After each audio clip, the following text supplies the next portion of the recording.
80 kilometers. It is the third longest river in the world.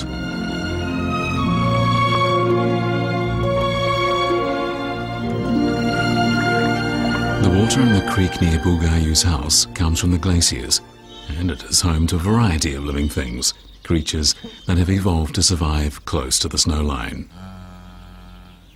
Above the snowline, nothing can survive.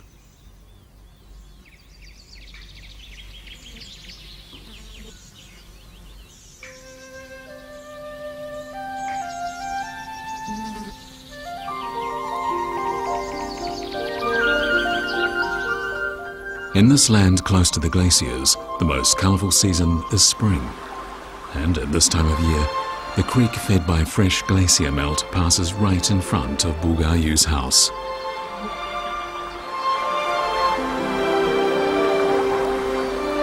Every day, Baima fetches some of this icy cold water.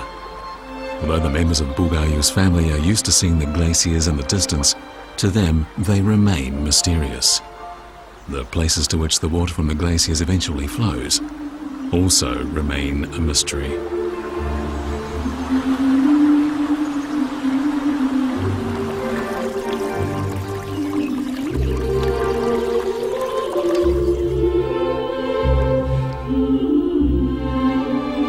Eventually, the water from the glaciers forms a dense network of rivers and streams on the broad plateau. Gradually, they descend from this very high altitude and crisscross each other to join the Tuo River. The Tuo River is accompanied by two other rivers, one to its north, the other to its south, the Damchu and Chumar. Together, these three rivers comprise the earliest source of the Yangtze River.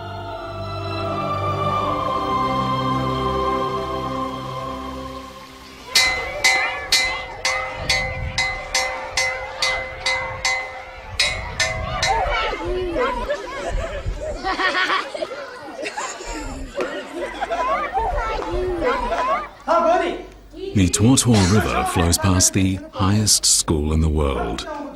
The Tibetan children at Tuo River Primary School are taught in two languages, Han, or Common Chinese, and Tibetan.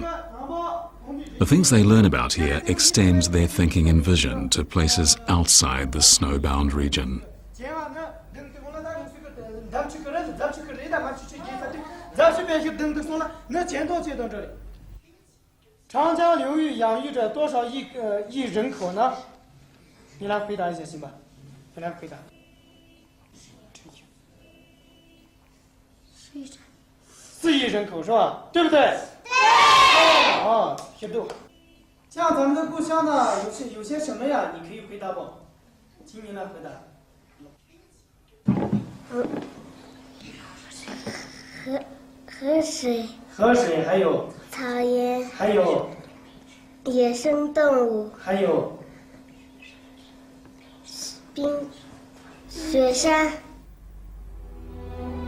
This area with its numerous snow-capped mountains and crisscrossing rivers is known as Sanjiangyuan, or the source of the three rivers.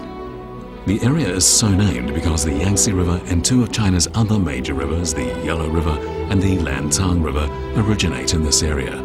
This broad area has the highest density of plateau lakes and wetlands in the world. The Chumar River, the northern water source of the Yangtze, flows through the region of Keke-Shili. Here, water from numerous seasonal rivers, wetlands and lakes flows into the Chumar River.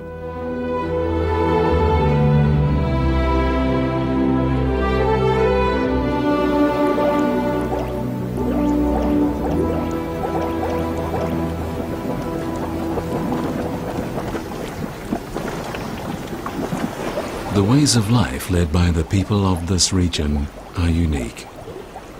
After the Arctic and the Antarctic, this land, nurtured by water from melted glacier ice and snow, is the third largest depopulated zone on Earth.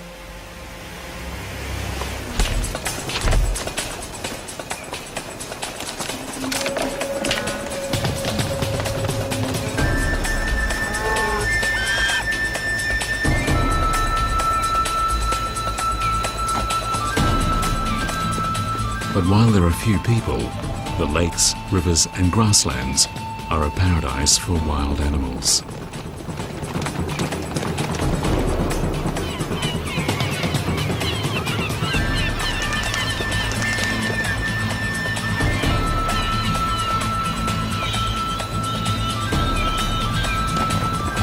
The Tibetan antelope, often called the spirit of the Qinghai Tibet Plateau, not only runs fast, it reproduces quickly as well.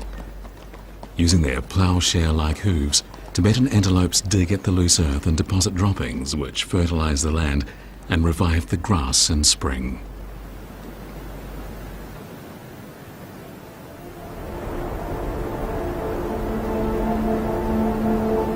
In May, after the ice and snow has melted, the short summer season arrives on the plateau. This is the season when the Tibetan antelopes breed. Large herds of Tibetan antelope set off from Altun in the Hikingwong-長江Autonomous Region and Gabtang in the Tibet Autonomous Region, following a fixed route of migration that covers a vast distance. Their final destination will be the large lakes in the Kuko-Shili area. The female antelopes never leave their offspring before they have learned to walk on their own.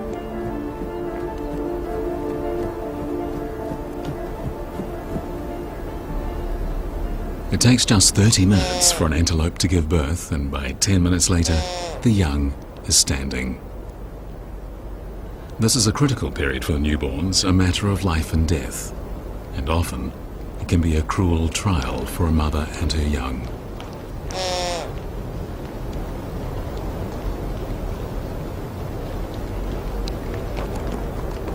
Many young antelopes fail to catch up with the migrating herd, and they die in the hostile weather of cold and starvation. Those that survive struggle on in a wilderness of ice and snow, facing the threat of attack from predators. The life of many a young antelope is short.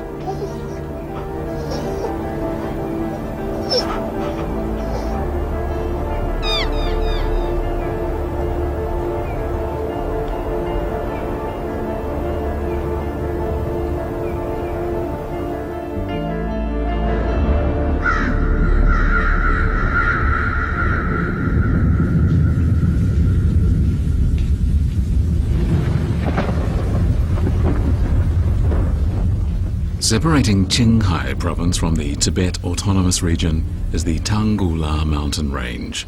The mountains rise from the plateau to an altitude of 5,000 meters, and they stretch along a line that extends more than 150 kilometers. Since ancient times, travelers through the perilous Tanggula mountains have made their journey at the risk of their lives. But to followers of Tibetan Buddhism, these mountains are a passageway to a world of deities, and on the other side of the snow mountains is Shizang Monastery.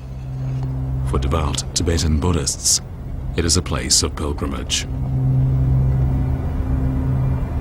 Numerous Buddhist temples stand on this broad plateau where the Yangtze River begins, and quite a few of them are as old as Shizang Monastery.